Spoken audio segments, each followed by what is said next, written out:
guys, welcome back to our channel InfoSoup. இன்னைக்கு நம்ம channel InfoSoupல என்ன பண்ண போறோம்னா healthy pulses dosa.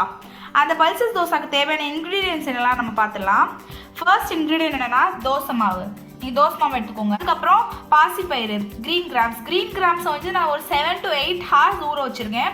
நீங்க ஓவர்நைட்னாலும் ஊற வச்சுக்கலாம். ஊற வச்சு நல்லா ஸ்ப்ரவுட் வந்தாலும் நல்லதுதான். அதுக்கு அப்புறம் வந்து சோளம் கார்ன்ஸ் வந்து அது மாதிரி தான் 7 to 8 hours ஊற வச்சிருக்கேன். அப்புறம் சுண்டலே ஊற வச்சுக்கலாம். ஒரு கொத்து மல்லி இலை, 2 மிளகா, பச்சை மிளகா, நார்மல் சைஸ் ஆனியன். இப்போ நம்ம இன்க்ரீடியன்ஸ் எல்லாம் பார்த்தாச்சு. So let's get started. நம்ம இது எல்லாத்தையும் வந்து இப்போ ஒரு மிக்சருக்கு ட்ரான்ஸ்ஃபர் பண்ணிக்கலாம். சுண்டல்,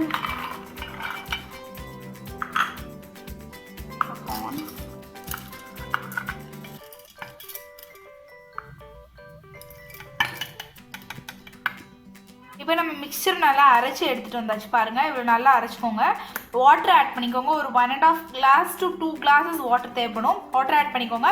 அண்ட் ஆல்ரெடி நம்ம தோசை மாவில் சால்ட் ஆட் பண்ணியிருப்போம். சப்போஸ் வேணும்னா சால்ட் வந்து ஆப்ஷனல் தான் இதில் சேர்க்குறதுக்கு. ஸோ இஃப் யூ வாண்ட் நீங்கள் ஆட் பண்ணிக்கலாம். இப்போ நம்ம இந்த மிக்சர் வந்து தோசை மாவுக்குள்ளே மாற்றணும், ட்ரான்ஸ்ஃபர் பண்ணணும்.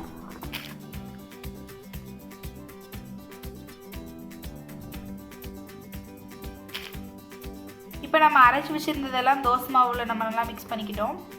இப்போ நம்ம நெக்ஸ்ட் தோசை சுட்டு எடுத்துடலாம். பேன் நல்லா காஞ்சதுக்கப்புறம் நல்லா தோசை ஊற்றிக்கோங்க. கொஞ்சம் தின்னாவே ஊற்றிக்கோங்க, அப்போ தான் நல்லா கிறிஸ்பியாக இருக்கும். டெலிஷியஸான ஹெல்தி தோசை ரெடி ஆயிடுச்சு. டேஸ்ட்டாக இருக்கும். அண்ட் நீங்கள் இதை மறக்காமல் ட்ரை பண்ணுங்க. அது ரொம்ப ஹெல்த்தியும் கூட. அண்ட் இந்த வீடியோ உங்களுக்கு பிடிச்சிருந்துச்சுன்னா InfoSoupக்கு சப்ஸ்கிரைப் பண்ணுங்கள். தேங்க்யூ.